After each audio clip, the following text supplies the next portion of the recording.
السلام عليكم ورحمة الله.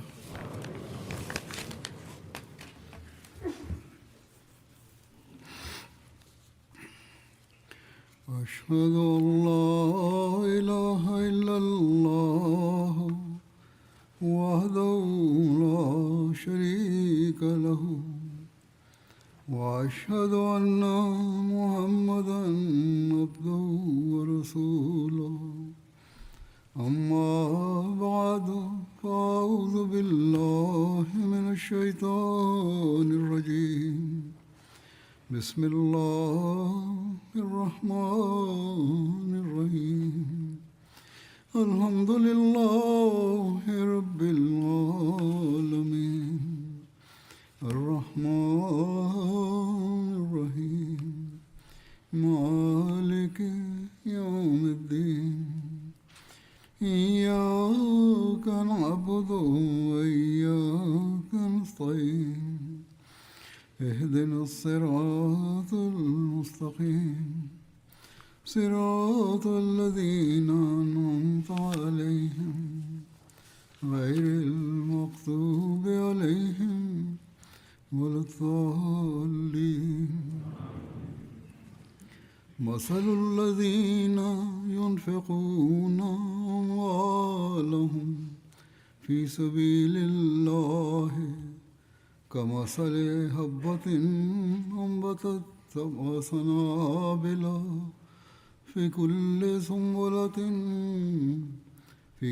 سنبلة مئة حبة والله يضاعف لمن يشاء والله واسع عليم.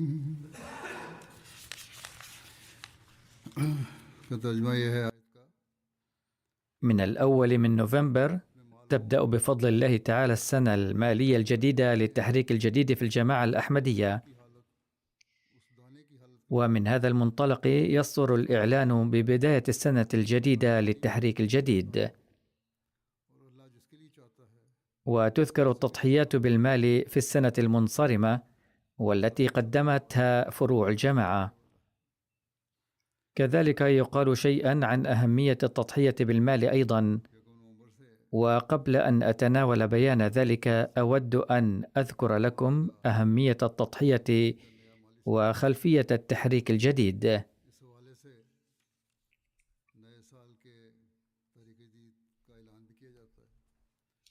لقد بدأ التحريك الجديد في عام 1934، وهناك بعض الجدد والشباب والأولاد قد لا يعرفون عن ذلك، فمن أجلهم أقول إن سيدنا المصلح الموعود رضي الله عنه أسس التحريك الجديد في عام 1934 كما قلت سابقا، وسبب ذلك أن الأحرار يوم ذاك قد أثاروا فتنة وشغبا كثيرا ضد الجماعة، فكانت عاصفة المعارضة، وكان هتاف هؤلاء أنهم سيقضون على الأحمدية نهائيا وسوف يدكون قاديان دكا ولن يبقى لها أثر، كما كانوا قد خططوا للإساءة إلى البهشت مقبرة التي فيها قبر سيدنا المسيح الموعود عليه السلام، وكان هذا أمرا بسيطا بالنسبة لهؤلاء، والحكومة في ذلك العصر أيضا لم تقدم الحماية للجماعة كما كان يجب،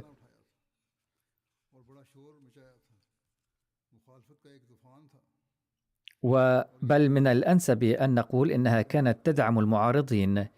ففي هذه الأوضاع طلب سيدنا المصلح الموعود رضي الله عنه من أبناء الجماعة أن يتبرعوا بالأموال لكي نبلغ رسالة الأحمدية والإسلام أرجاء المعمورة، ونقوي نظام الجماعة لكي نتدارك مؤامرات المعارضين وشغبهم ونبطل الدعاية التي تصدر ضدنا،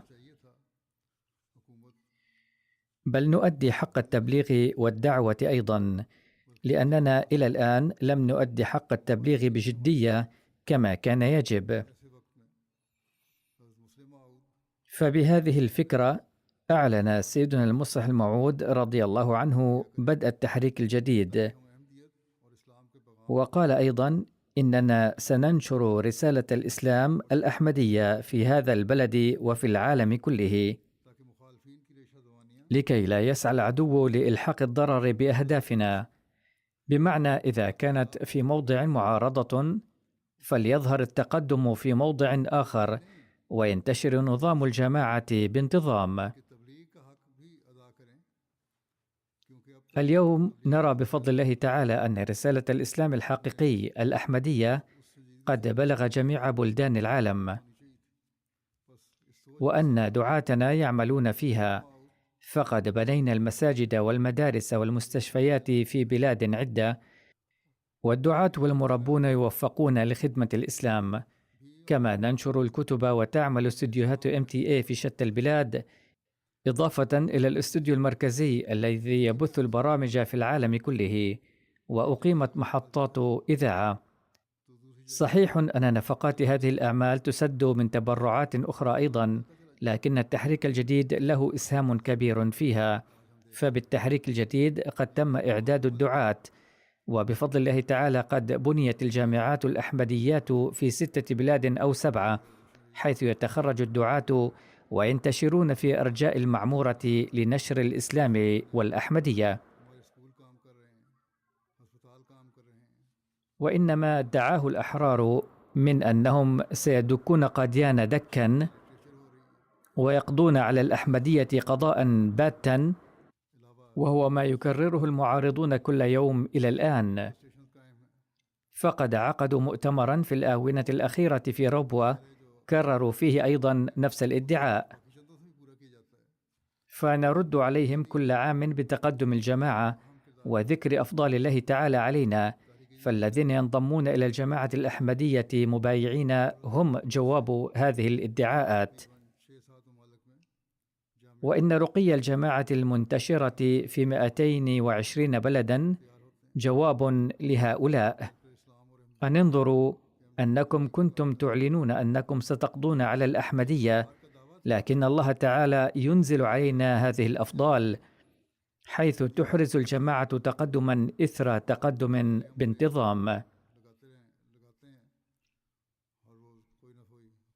ففعل الله تعالى وتأييده يثبت أن سيدنا المسيح الموعود عليه الصلاة والسلام كان صادقا في دعواه، وأن الأحمدية بفضل الله تعالى ليست شجرة غرسها أي إنسان ولا أي منظمة ولا أي حكومة، وإنما هي غراس قد غرسه الله تعالى بيد قدرته، وقد أصبح الآن دوحة عظيمة تتفرع أغصانها في العالم كله، وأن الله يمكنها من المزيد من التقدم والازدهار، وهذا العمل جار ويتقدم بانتظام.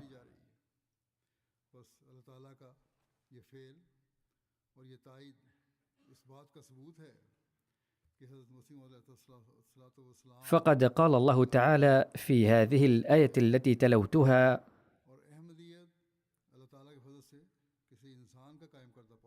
مثل الذين ينفقون أموالهم في سبيل الله كمثل حبة أنبتت 7 سنابل في كل سنبلة 100 حبة والله يضاعف لمن يشاء. فقد قال الله تعالى فيها: يا أيها الذين تنفقون في سبيلي لن أترككم دون أجر، بل إنني قادر على أن أضاعف قربانكم 700 مرة بل أكثر. فبقوله هذا قد حث المؤمنين على أن يستمروا في الإنفاق في سبيله بسخاء، وأنفقوا لنشر دين الله، وهذه هي المهمة التي عهدت إلى سيدنا المسيح الموعود والمهدي المعهود عليه السلام وإلى جماعته اليوم بعده، ووعد أنه سيبارك في أموالنا، ونحن نشاهد ذلك كل عام وأذكره بين حين وآخر. وهذا العام أيضا هناك أمثلة كثيرة توضح كيف وفق الله تعالى الأحمديين للإنفاق، ونلاحظ أنهم ينفقون بانتظام في مناطق عدة ويقدمون التضحيات دون التفكير في أي نوع من المشاكل. ونلاحظ أن الله يرزقهم أيضا، أو يرزق قلوبهم سكينة فيفرحون بتضحيتهم، وإن لم تظهر نتائج فورية لتضحيتهم فإن أمنياتهم التي جادوا بها تتحقق بعد مدة قصيرة. يقول الله تعالى: إنكم تجدون الأجر في هذا العالم وفي الآخرة أيضا. كثيرون ينالون الأجر في هذه الحياة الدنيا، أما الأجر الذي ستجدونه في الآخرة فهو بغير حساب. وهذا ما فسره الصلحاء الأسلاف، فقد كتب الإمام الرازي في تفسيره: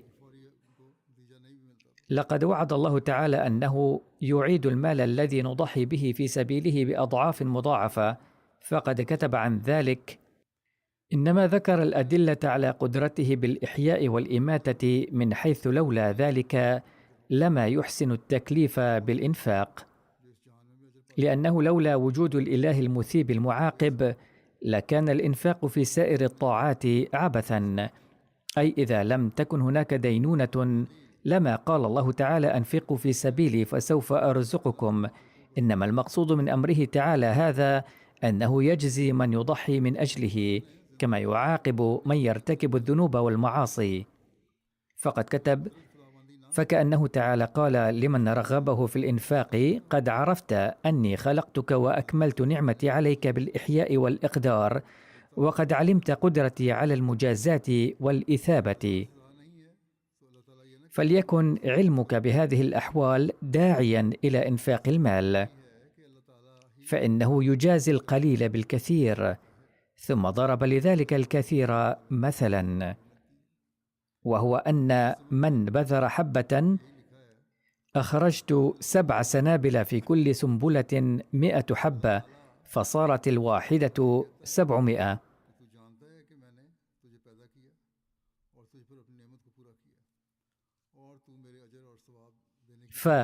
فينفقون أموالهم في سبيل الله، يعني في دينه، أي ينفقون في سبيل دينه.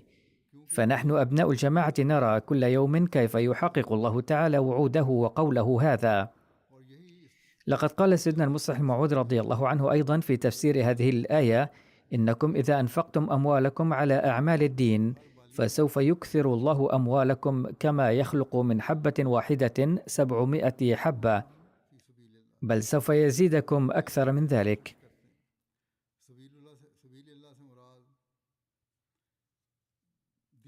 وإلى ذلك أشار في قوله تعالى: والله يضاعف لمن يشاء. والتاريخ شاهد على أن هذا ما حدث تماما. صحيح أن أبا بكر رضي الله عنه قدم تضحيات جسيمة، ولكن شتان بين هذه التضحيات وبين النعمة العظيمة التي أسبغها الله على أبي بكر، حيث جعله الخليفة الأول لرسول الله صلى الله عليه وسلم. كذلك أنفق عمر رضي الله عنه كثيرا، ولكن ما أعظم الجائزة التي نالها. وبالمثل نال عثمان رضي الله عنه في هذه الدنيا نفسها آلاف الأضعاف لما أنفق. وهكذا نجد معاملة الله نفسها مع كل واحد من الصحابة.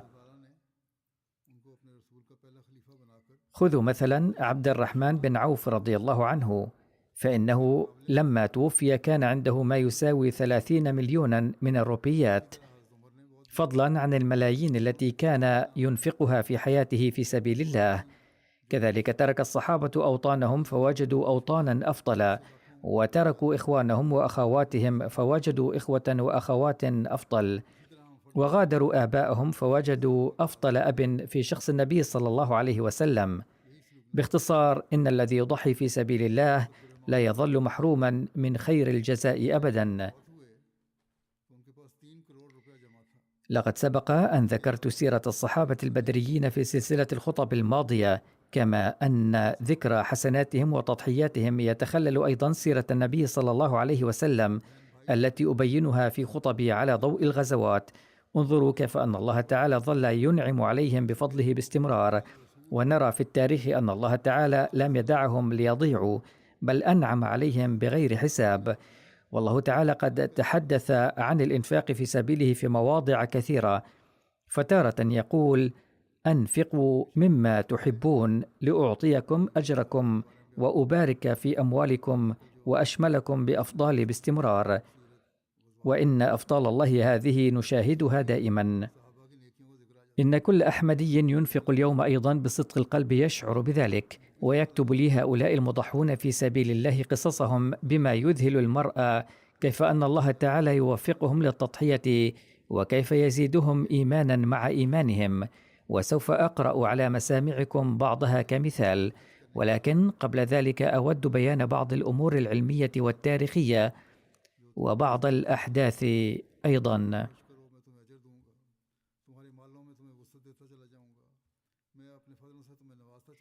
يقول حضرة المصلح الموعود رضي الله عنه وهو يشرح قولا للمسيح عيسى عليه السلام: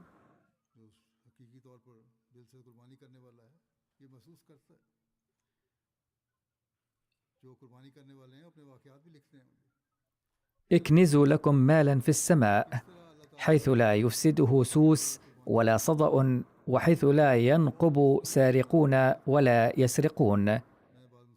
أما القرآن الكريم فيقول: لو جمعتم أموالكم في خزانة الله فلا يكون هناك احتمال سرقة وغيرها قط، بل سوف ترد إليكم أموالكم بزيادة تبلغ 700 ضعف على الأقل، ويمكن أن تزيد عن ذلك بلا حدود.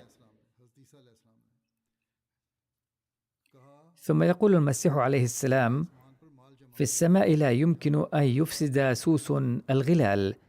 أما القرآن الكريم فيقول: إن حباتكم التي تحفظونها عند الله لا تبقى في مأمن من السوس فحسب، بل ترد إليكم مضاعفة إلى 700 ضعف.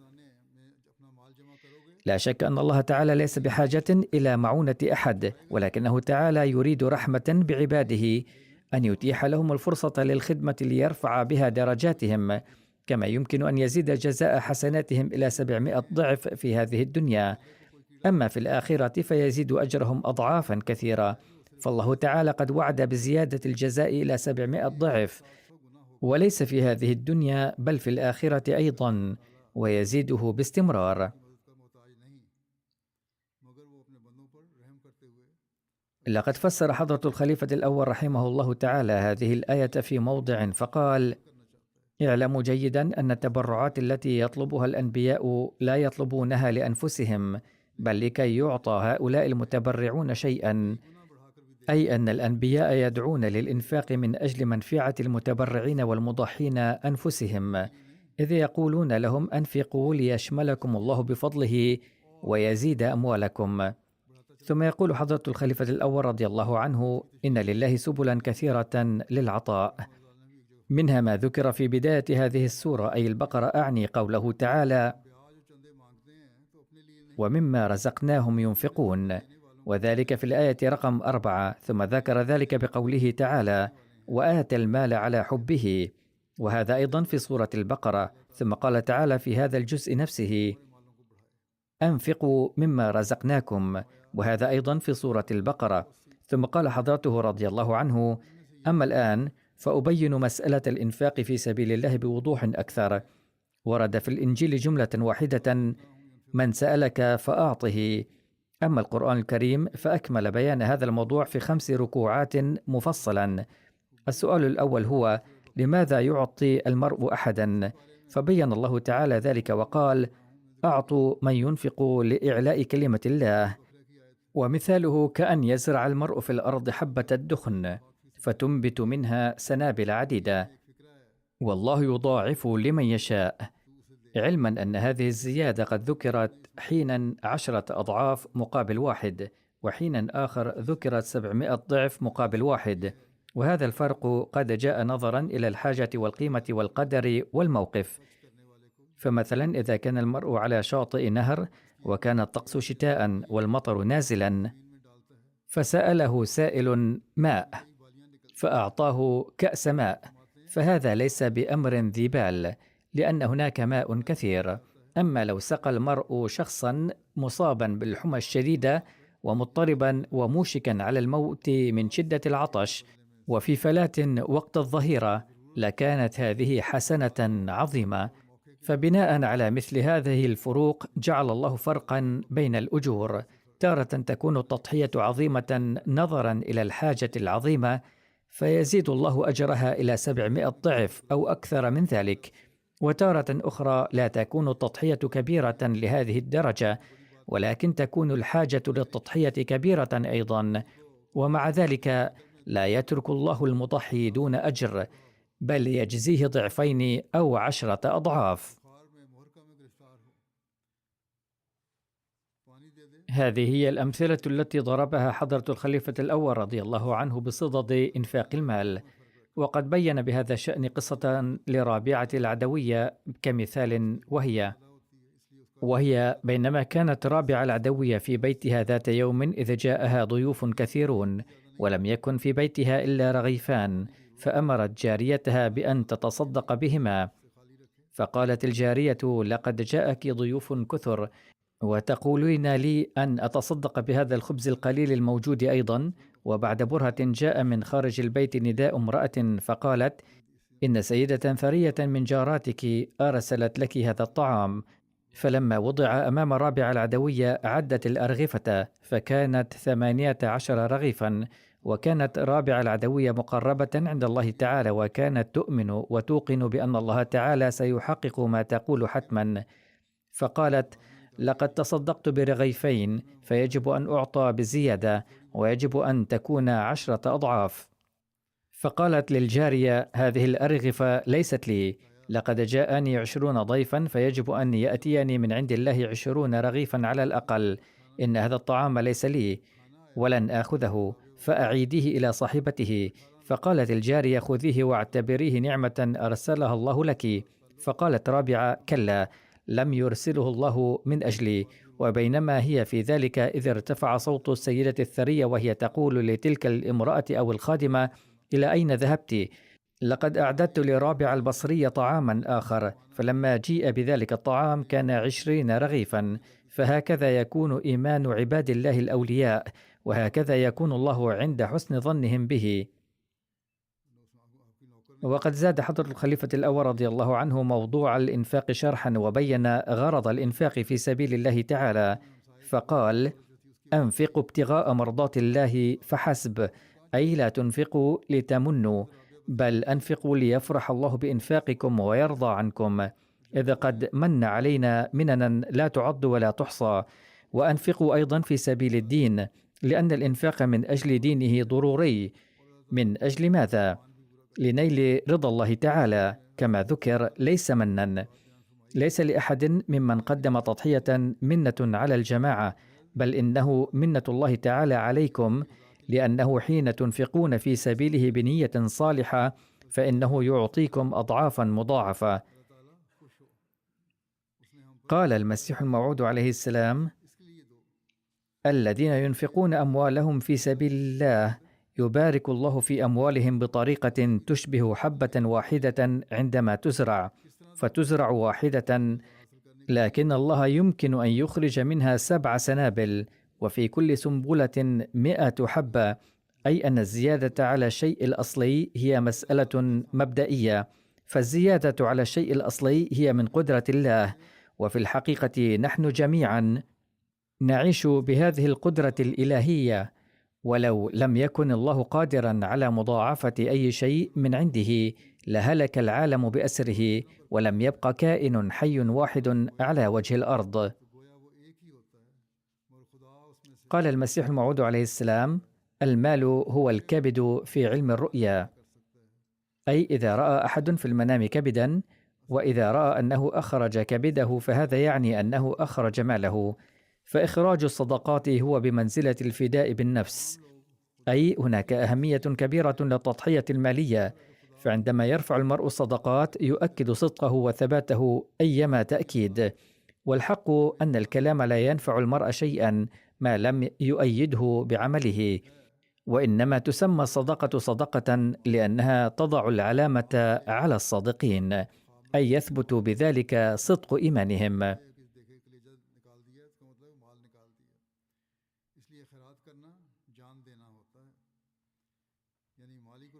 ورد في حديث أن رسول الله صلى الله عليه وسلم قال: هل تدرون من أجود جودا؟ قالوا: الله ورسوله أعلم. قال: الله أجود جودا. ثم قال صلى الله عليه وسلم: أنا أجود بني آدم.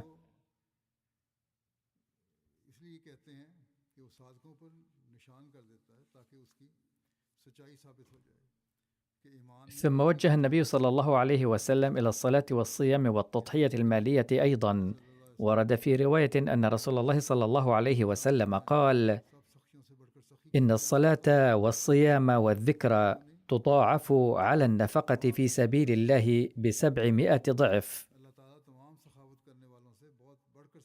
هذا توجيه للذين قدموا تضحيات مالية بأن يرفعوا أيضا من مستوى عباداتهم، فلا يظن بمجرد تقديم التضحية المالية أن ذلك يكفي، بل عليهم أن يرفعوا من مستوى عباداتهم أيضا ويسموا بها. فلا ينبغي أن يظن المرء بعد تقديم التضحية المالية أنه قد تحرر من العبادات، فقد قال النبي صلى الله عليه وسلم: إن الصلاة والصيام ضروريان أيضا مع التضحيات المالية، كما بينت من خلال الحديث، وهذه هي الأمور التي تقربكم إلى الله تعالى. ثم إن الله تعالى يرحمكم فيزيد في أموالكم. كثير من الناس يقدمون التضحيات، وحتى في أيامنا هذه تصلنا أمثلة كثيرة أن الناس ينفقون في سبيل الله تعالى عند الحاجة الشديدة، ويفعلون ذلك على أمل أن الإنفاق في سبيل الله تعالى سيكون سببا لنيل رضا الله تعالى، وأن هذه التضحيات لن تضيع، والله تعالى لن يضيعها. ثم إن الله تعالى فعلا لا يضيعها. وفي حديث مروي أن رجلا جاء إلى النبي صلى الله عليه وسلم وقال: يا رسول الله، أي الصدقة أعظم أجرا؟ قال: أن تصدق وأنت صحيح شحيح تخشى الفقر وتأمل الغنى ولا تمهل، أي تصدق في سبيل الله تعالى رغم وجود هذه الرغبات الدنيوية، حتى إذا بلغت الحلقوم قلت لفلان كذا ولفلان كذا وقد كان لفلان، أي تنتقل الآن تلك الأموال إلى الورثة حتما. لذلك أوصى بأن الإنفاق في سبيل الله في حالة الصحة وحالة الحاجة هو التضحية الحقيقية، فإذا فعلتم ذلك فإن الله تعالى سيزيدكم في هذه الدنيا وفي الآخرة أيضا.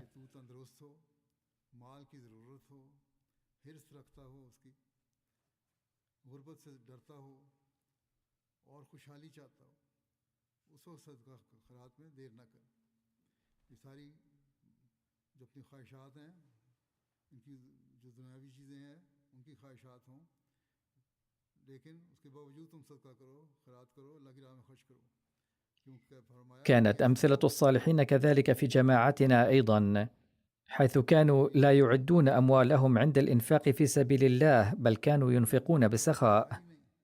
وكذلك نجد أمثلة الصحابة في زمن النبي صلى الله عليه وسلم. ورد في الرواية أن النبي صلى الله عليه وسلم نصح مرة أخت زوجته السيدة أسماء بنت أبي بكر رضي الله تعالى عنها قائلا: أنفقي في سبيل الله ولا تحصي فيحصي الله عليك. قال صلى الله عليه وسلم: ولا توعي بخلا فيوعي الله عليك، أي لا تغلقي فم ما فيه النقود ولا تجلسي عليه بخلا، وإلا فسيبقى فمه مغلقا ولن تدخله الأموال أبدا. فقال: إذا خرجت الأموال فستأتي أيضا إذا أنفقتموها في سبيل الله، لذلك أنفقوا بسخاء.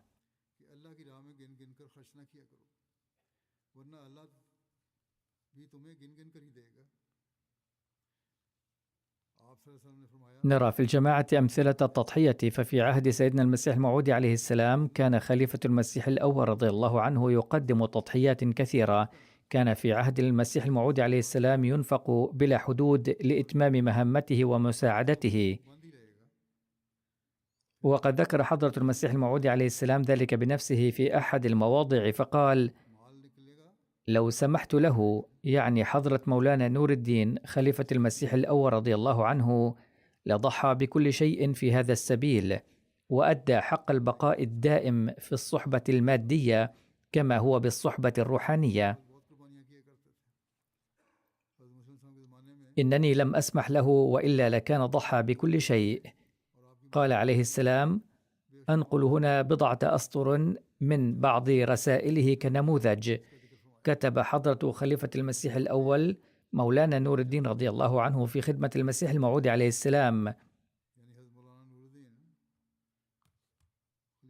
إني لك فداء، كل ما أملكه ليس لي بل هو لك كله، يا سيدي ومرشدي. أقول بكامل الصدق إنه لو بذل جل مالي في سبيل نشر الدين لفزت بمرامي. فانظروا كيف أن الله تعالى أعطى النبي صلى الله عليه وسلم أبا بكر وعمر وعثمان والذين قدموا التضحيات المالية.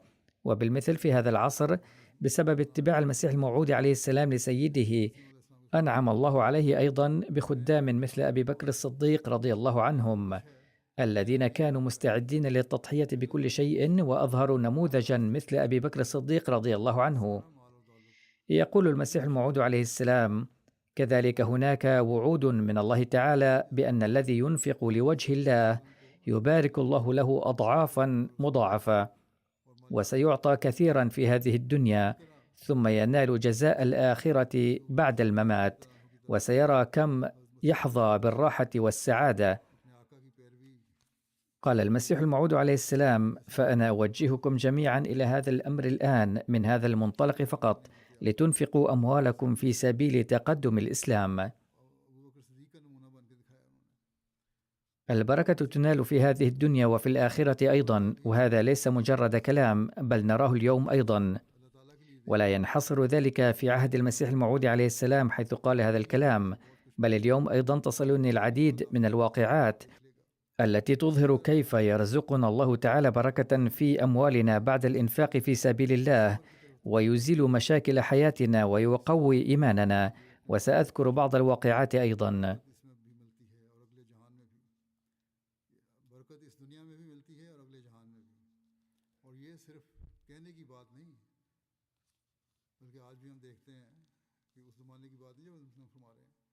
كتب الداعية من ألبانيا أن هناك صديقا ألبانيا اسمه بلال يوسف، وهو رجل بسيط وفقير أيضا، وقبل انعقاد الجلسة في البلاد خدم الجماعة لنيل رضا الله تعالى دون أي مقابل مالي لمدة أسبوع كامل، وذلك كل يوم من الساعة 8 صباحا حتى 4 عصرا. والمعلوم أن كثيرا من المتطوعين في جماعتنا يقومون بهذه الخدمة في الجلسات في كافة بلاد العالم، لكن البعض يكونون مضطرين للقيام بوظائفهم، مع ذلك يتطوعون بأوقاتهم، والبعض لا يكونون بحاجة إليها بل تمشي أمورهم على ما يرام. على أي حال، كان الأخ المذكور يعمل حتى 4 عصرا ثم يذهب إلى وظيفته في المساء عند 4، وفي يوم من الأيام أحضر 75 يورو في ظرف كتبرع في مشروع التحريك الجديد. معلوم أن ألبانيا بلد فقير في أوروبا الشرقية، فقال هذا الأخ لداعية الجماعة إنه جمع هذا المبلغ على مدى عدة أيام ليقدمها تبرعا، وكان مكتوبا على الظرف باللغة الألبانية: أقدمها للجماعة بكل سرور. قد يبدو هذا المبلغ 75 يورو فقط زهيدا للآخرين، لكن قالت داعية الجماعة إن هذا المبلغ كان يشكل 15% من راتبه، وكان عليه دفع إيجار المنزل أيضا بالإضافة إلى نفقات أخرى. قد يقول الناس الماديون عنا إنهم يتحدثون عن نشر الإسلام ب75 يورو أو ببضعة يورو، بينما تملك المنظمات والحكومات المعادية للإسلام مليارات ومليارات من الجنيهات وتنفقها ضد الإسلام، لكن الله تعالى يبارك في تضحية صغيرة كهذه بركات عظيمة، حتى أن الجماعة تبني مراكزها أيضا بمثل هذه التضحية. وهناك كثيرون مثل هذا الأخ، وهو ليس الوحيد الذي تبرع ب75 يورو فقط، بل هناك من يتبرع حتى بأقل من ذلك، والجماعة بفضل الله تعالى تنجز أعمالها في العالم بهذه المبالغ الصغيرة وتنشر الإسلام، وتتقدم في العالم أكثر بكثير من أولئك الذين ينفقون المليارات من الدولارات. ونرى في بلدان أفقر من البلد المذكور أيضا مشاهد التضحيات التي قدمت في صدر الإسلام، أو عندما طلبها المسيح الموعود عليه السلام تضحيات مالية، أو عندما أطلق المصلح الموعود رضي الله عنه مشروع التحريك الجديد قائلا: اليوم يهاجمنا العدو مستعدا تماما بعدته وعتاده، لذا أنفقوا أنتم أيضا. فقدم الناس تضحيات، باعت النساء الفقيرات دجاجهن وبيضها وتبرعن بالمبالغ الحاصلة. كانت تلك التضحيات بسيطة جدا عندئذ. قال المصلح الموعود رضي الله عنه: يجب جمع 27,000 روبية في 3 سنوات في الهند، لكن الجماعة قدمت التضحيات وجمعت 100,000 روبية في سنة واحدة فقط.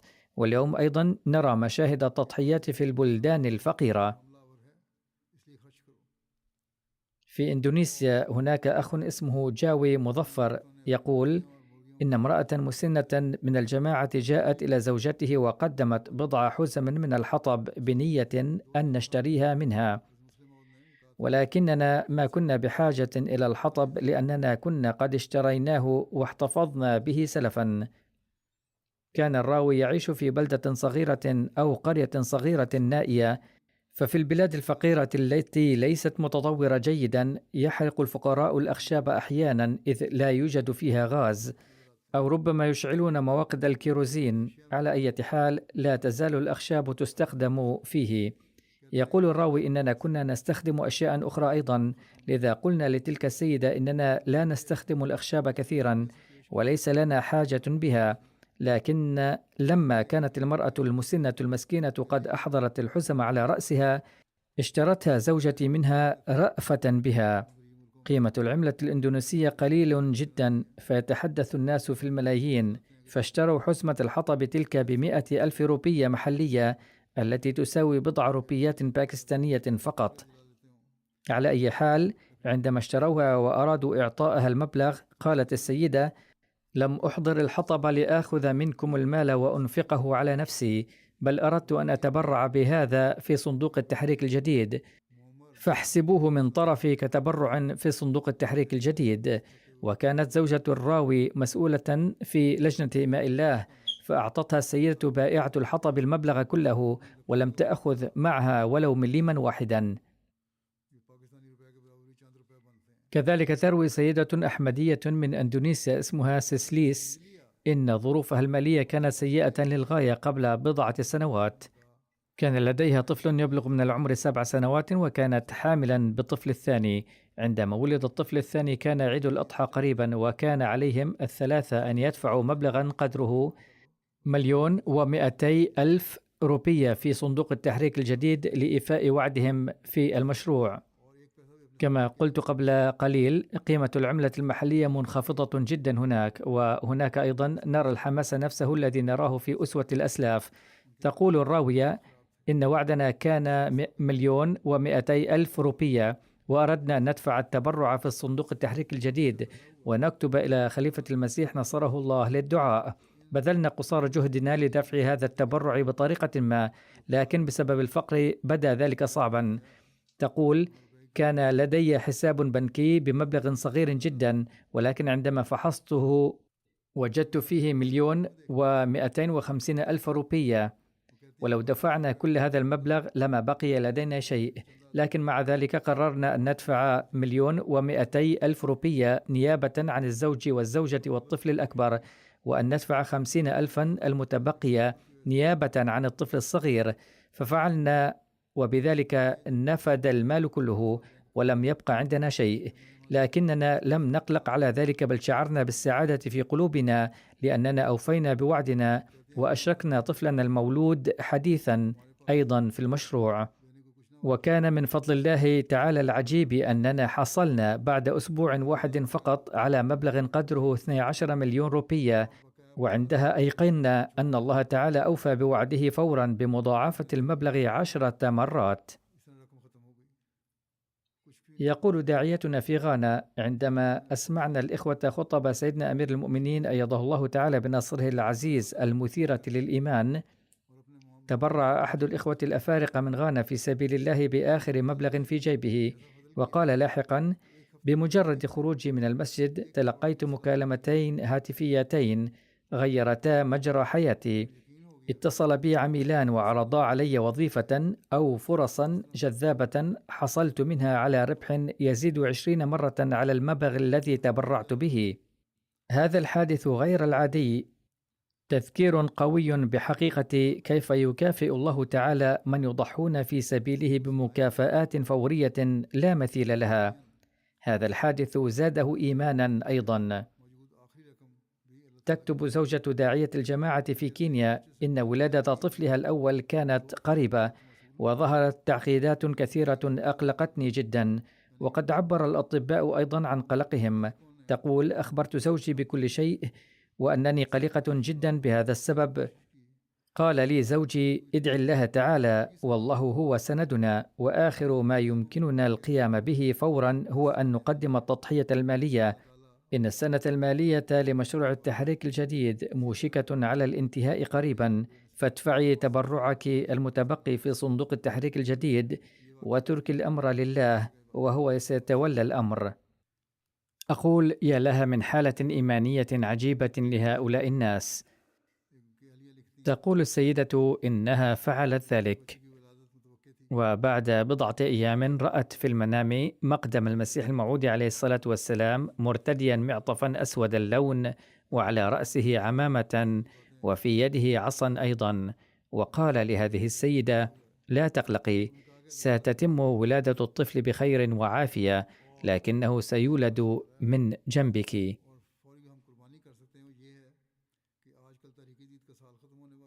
وبالفعل ولد طفلها بعملية جراحية أجريت في جانب واحد من بطنها، ولم يظهر أي تعقيد قط.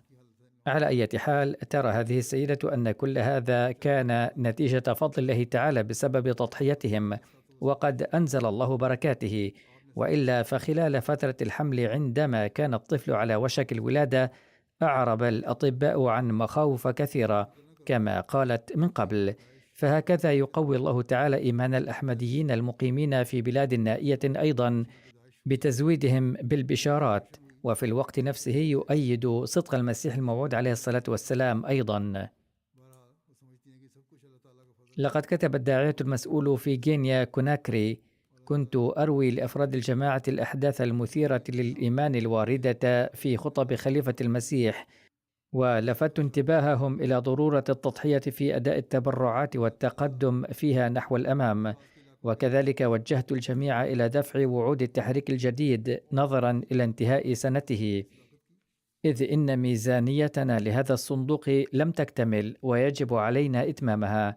وفي ذلك المساء جاء شخص إلى مركز الجماعة وأخبر أن هذا الظرف أرسله السيد محمد الحسن الأكوبي، وعندما فتحت الظرف وجدت فيه 300 يورو، وهي تعادل في العملة المحلية نحو 3 ملايين فرنك، بل أكثر من ذلك. عندئذ اتصلت بالسيد أكوبي هاتفيا وسألته إن كان هو من أرسل الظرف، فلما سئل عن السبب قال: سمعت منك في خطبة الجمعة أن هدف تبرعات التحريك الجديد لم يكمل. فبعد الجمعة لما وصلت إلى مكتبي وجدت هذا المبلغ في درجي، ومعه قائمة طويلة بالظروف التي كان يجب سدادها بهذا المبلغ. فألقيت قائمة المصروفات في سلة المهملات وأرسلت هذا المبلغ إليكم لإدراجه في تبرع التحريك الجديد، علما أن هذا الأخ كان قد أدى تبرعه للتحريك الجديد من قبل وكان قد دفع مبلغا جيدا. إذن فهناك أحداث لتضحيات عجيبة وغريبة ومذهلة لدى سكان إفريقيا أيضا. لا شك أن الله تعالى يخلق في قلوبهم حالة الإيمان هذه، وإلا فهذا ليس عمل الإنسان. لا بد أنهم يمرون من هذه التجارب بأن الله تعالى يعطي للمضحين أضعافا كثيرة. الأمر الذي يدفعهم إلى تقديم التضحيات أكثر فأكثر. إن مثل هذه الأحداث كثيرة جدا ومن الصعب سردها كلها، ولا أستطيع حتى ذكر الذي اخترته منها. على كل حال سأروي بعضا منها فقط. يكتب المدقق لصندوق التحريك الجديد بالهند عن شخص من سكان منطقة تلنغانا في حيدر أباد كان وعده لتبرع التحريك الجديد 7000 روبية، لكنه لم يتمكن من الوفاء به بسبب انتهاء عمله. في العام التالي كتب وعدا ب10,000 روبية، فقيل له: لم تكمل وعد العام الماضي وأنت الآن تزيد الوعد للعام القادم. فأجاب: أنا واثق بأن الله تعالى سيتولى تدبيره، لأنني أعطي في سبيل الله. فما هي إلا أيام قليلة حتى حصل على وظيفة أفضل من سابقتها، فأدى تبرع العامين الماضيين. وفي السنة المالية الجديدة قدم وعدا ب30,000 روبية بدلا من 7,000، وأوفى به أيضا. هكذا كافأ الله تعالى حسن ظنه. كذلك هناك مثال آخر من روسيا. تحدث أحداث عجيبة وغريبة، وليست هي مجرد مصادفات، لأن الذين يحدث معهم هذه الأحداث يعرفون تماما الخلفية والظروف التي قدموا فيها تلك التضحية، وفي أي ظروف خطرت ببالهم فكرة التضحية المالية، ثم كيف شاهدوا قدرة الله تعالى بأم أعينهم. على كل حال، يكتب الداعية المسؤول أن صديقا أحمديا مخلصا جدا، السيد بهادر جان، اشترى قبل فترة سيارة أجرة من شركة أجرة ليستمر في عمله كسائق تاكسي. يقول هذا الأخ: ذهبت بعد شراء السيارة إلى مكتب شرطة المرور لتسجيلها، فقالوا لي إن المحكمة منعت تسجيل هذه السيارة. يقول: عند شراء السيارة كنت قد فحصت كل شيء وكان كل شيء قانونيا، لكنني علمت لاحقا أن شركة الأجرة كانت مدينة، ولهذا السبب فرضت المحكمة حظرا على بيع سيارات الشركة. كان لدى الشركة 35 سيارة وكان الحظر على جميعها. يقول: قال لي أصحاب الشركة إنهم رفعوا قضية في المحكمة وعلي الانتظار حتى يصدر الحكم، وسأحصل على السيارة إن شاء الله. قلت: حسنا. يقول: في ذلك الوقت كان تبرع التحريك الجديد مستحقا علي، ففكرت أن أؤدي تبرعي أولا. خشيت أن يبقى تبرعي معلقا وأنا غارق في الهم الدنيوي، فأديت فورا تبرع التحريك الجديد وتبرع الوقف الجديد أيضا. يقول: بعد أيام قليلة فقط فحصت موقع الشركة الإلكتروني، فإذا بالحظر المفروض على السيارة التي اشتريتها قد رفع بطريقة مذهلة. يقول: لم أصدق، ظننت أنني أخطأت، فذهبت إلى المفتش فتحقق وقال لي: رفع الحظر عن سيارة واحدة فقط من بين 35 سيارة، بينما أمر رفع الحظر عن السيارات 34 الباقية معلق على حكم المحكمة، وتلك السيارة الوحيدة التي اشتريتها أنت. وبفضل الله لقد حدث هذا نتيجة إنفاقي في سبيل الله، وكافأني الله تعالى بالجزاء فورا. يقول: هذه فضائل الله تعالى، وقد شاهدت بأم عيني كيف يعطي الله تعالى الأحمديين.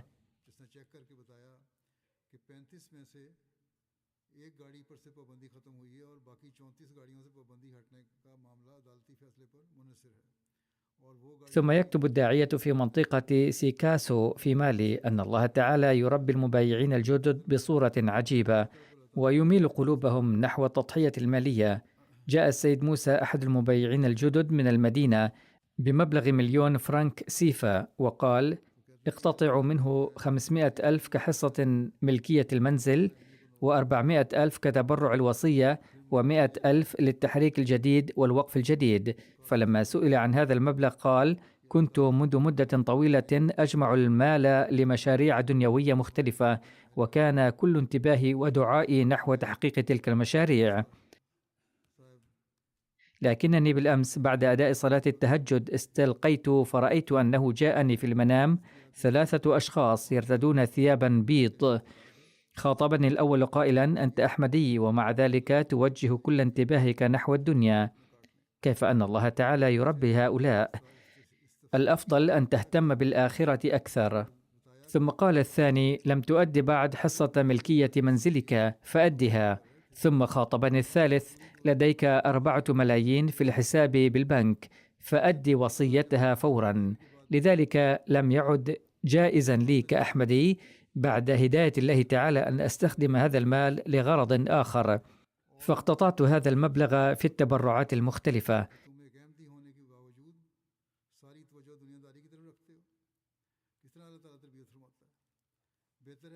إن مثل هذه الأحداث لا تقوي إيمان هؤلاء الأشخاص فقط، بل تقوي إيمان الأحمديين القدامى أيضا. ويجب أن نفكر نحن أيضا كيف يهدي الله تعالى هؤلاء الناس؟ يقول المعارضون: هذا ادعاء كاذب، وإنه نبي كاذب، ودعاية كاذبة، وإنها تجارة. لكن الله تعالى يهدي هكذا أناسا في مناطق نائية بعيدة، الذين بايعوا قبل فترة قصيرة فقط، وقد انضموا إلى نظام الوصية أيضا، وربما لم ينتقي هؤلاء بخليفة الوقت ولم يروه أبدا، اللهم إلا عبر MTA فقط، وربما لم يقرأوا أدبيات الجماعة كاملة، بل غالبا لم يقرأها معظمهم، لكنهم قرأوا الأساسيات على كل حال، ومع ذلك تقوى إيمانهم هكذا بتوفيق من الله تعالى، حتى إذا قدموا التضحية قبل الله تعالى تضحياتهم ثم أرشدهم أيضا.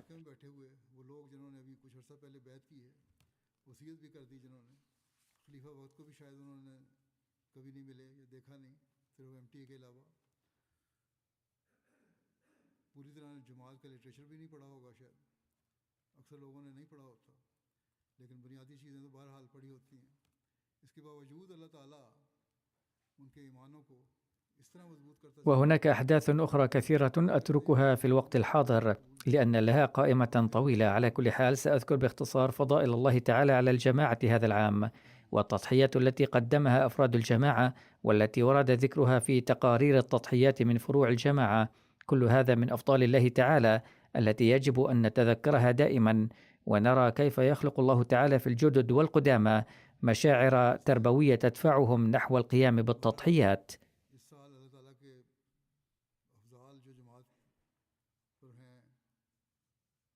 باختصار، ووفقا للتقرير السنوي من شتى بلاد العالم، فإن أول أمر هو أن العام 91 من التحريك الجديد قد انتهى، واليوم أنا أعلن بداية العام 92.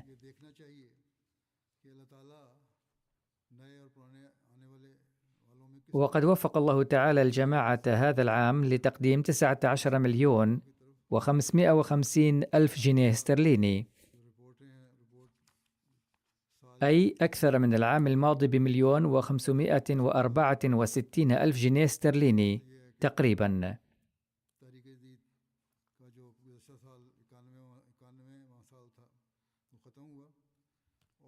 أما من حيث التحصيل الإجمالي، فباستثناء باكستان التي لا تحسب عادة على وجه العموم، فإن أول جماعة في العالم هي حاليا ألمانيا، وتأتي المملكة المتحدة بالمرتبة الثانية، وقد حققت المملكة المتحدة هذا العام تحصيلا غير عادي واقتربت كثيرا من ألمانيا، وأظن أنه ربما في العام القادم إذا استمر هذا التقدم فسوف تتفوق عليها. وكذلك الولايات المتحدة الأمريكية حققت زيادة استثنائية، وكذلك كندا مقارنة بالعام الماضي، ثم الهند التي أحرزت زيادة ملحوظة أيضا، واستراليا، وكذلك إندونيسيا، ثم جماعات من الشرق الأوسط، وبعدها غانا التي شهدت هذا العام نموا كبيرا في التبرع.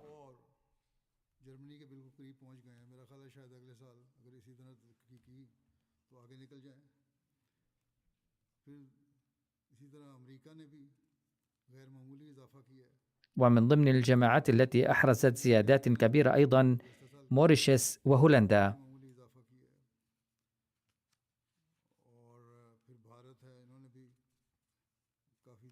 ومن حيث الأداء هناك جماعات لم تصل إلى المراتب الأولى ولكن أداءها كان متميزا، مثل بلجيكا والسويد، فرنسا، هولندا التي ذكرت سابقا، وكذلك الكبابير بنغلاديش، بوركينا فاسو ونيوزيلندا.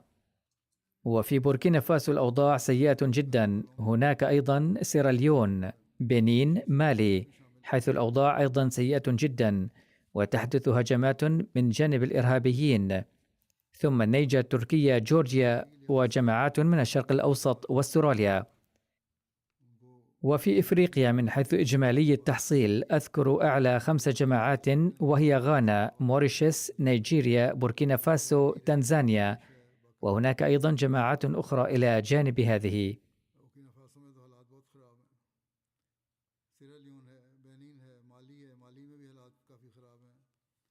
أما إجمالي عدد المشاركين فقد بلغ نحو 1,700,000.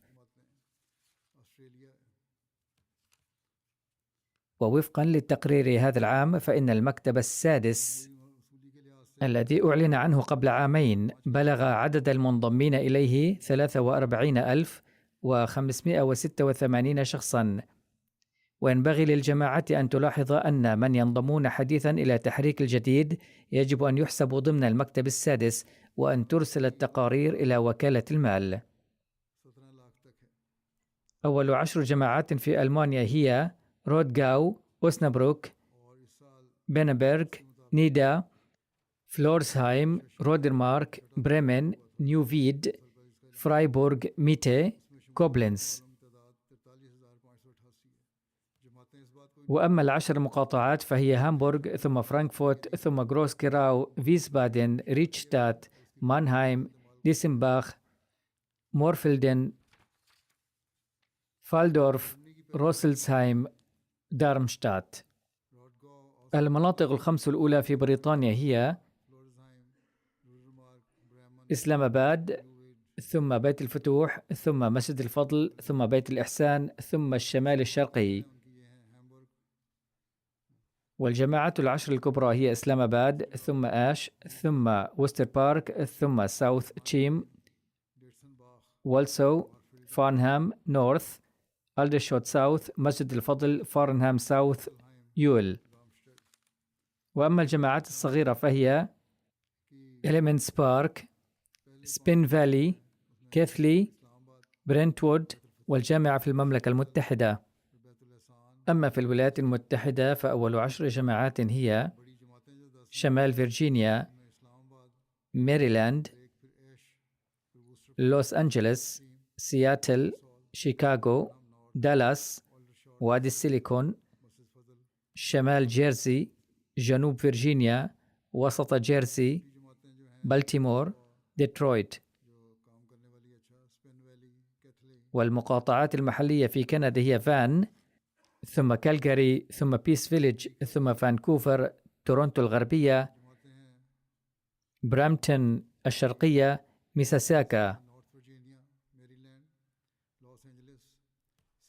وأما الجماعات البارزة من حيث التحصيل فهي هاملتون ماونتن، هاملتون، إدمنتون الغربية، حديقة أحمد، أتوا الشرقية، أتوا الغربية، فينيبيغ، ريجينا، وودروي، يلونايف. في باكستان من حيث التحصيل العام لاهور في المرتبة الأولى، ثم ربوة، ثم كراتشي. المحافظات التي قدمت تضحيات ملحوظة في باكستان هي إسلام آباد أولاً، ثم فيصل آباد، ثم سيالكوت، ثم سرغودا، عمر كوت، ناروال، ميرپور خاص، رحيم يار خان، توبا تيك سينغ، ليا. وفروع الجماعة في مدن باكستان التي قدمت التضحية الملحوظة من حيث التحصيل هي إمارة تاونشيب لاهور، إمارة ديفنس لاهور، إمارة دار الذكر لاهور، إمارة علامة إقبال تاون لاهور، إمارة بيت الفضل فيصل آباد، بهاول نجر، كويتا، بهاول بور، لودهران، ساهيوال. الولايات 10 الكبرى في الهند هي كيرالا، تاميلاندو، تلنغانا، أوديشا، جمو وكشمير، كارناتا، البنجاب، البنغال، مهاراشتا، ودلهي. أما الجماعات 10 الأولى من حيث التضحية فهي حيدر آباد، كويمبتور، تاميلنادو، ثم قاديان، كارلكوت، ميلا بالام، منجيري، بنغلور، كيرانغ، كالكتا، كيرولاي. وفي أستراليا 10 الجماعات هي ملبورن لونغبورن، ملبورن بيركويك، مارشدن بارك، بنريث، ملبورن الغربية، كاسل هيل، إديليد الغربية، ملبورن كلايد، بريث، ملبورن الشرقية. أما بالنسبة لسنوات التحريك الجديد فكما ذكر فقد بدأ العام 92 فهو العام 92 للمكتب الأول، وتبقى الحسابات القديمة جارية. أما المكتب الثاني فسنته 82، والمكتب الثالث سنته 61، والمكتب الرابع سنته 41، والمكتب الخامس سنته 22، والمكتب السادس سيبدأ عامه الثالث الآن. وكما ذكر سابقا فإن القادمين الجدد سيحسبون في المكتب السادس. يقول المسيح الموعود عليه السلام: يا أصدقائي الأعزاء، إني أؤكد لكم أن الله تعالى وهبني حماسا صادقا لمواساتكم، وقد أعطيت معرفة صادقة لزيادة إيمانكم ومعرفتكم. إنكم وذرياتكم بأمس الحاجة إلى تلك المعرفة، وإنني على أتم استعداد لإنجاز هذه المهمة.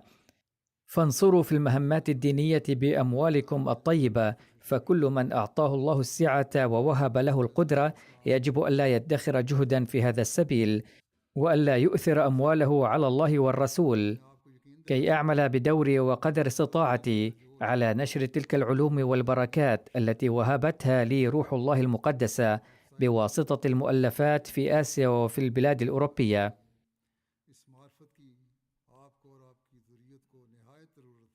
فالمهمة التي عهدها الله تعالى إلى المسيح الموعود عليه السلام أصبحت الآن مسؤوليتنا نحن في أن نتمها.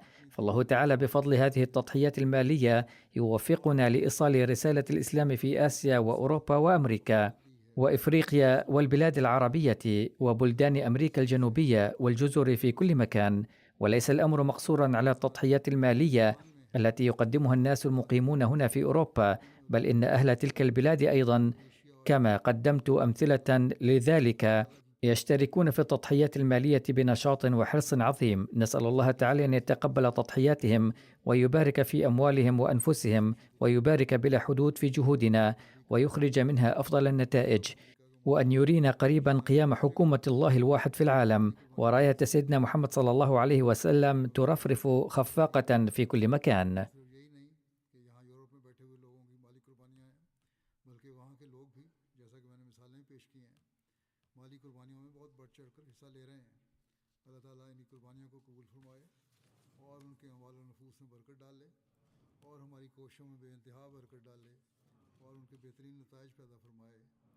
और हम जल्द अज जल्द दुनिया में खुदा वाहिद की हुकूमत को कायम होता हुआ देखें और हज़रत सल्लल्लाहु अलैहि वसल्लम के झंडे को लहराता हुआ देखें।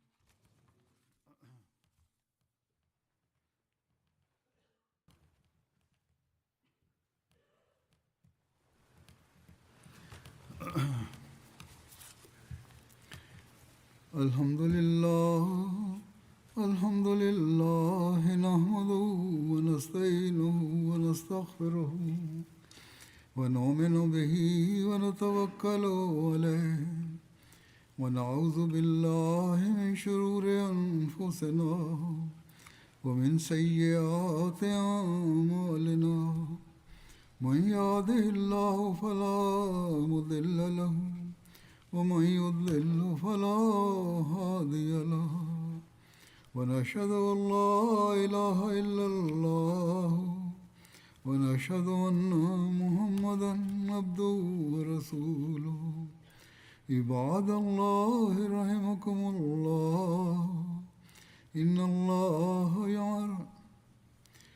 الله يأمر بالعدل والإحسان وإيتاء ذي القربى وينهى عن الفحشاء والمنكر والبغي يعظكم لعلكم تذكرون.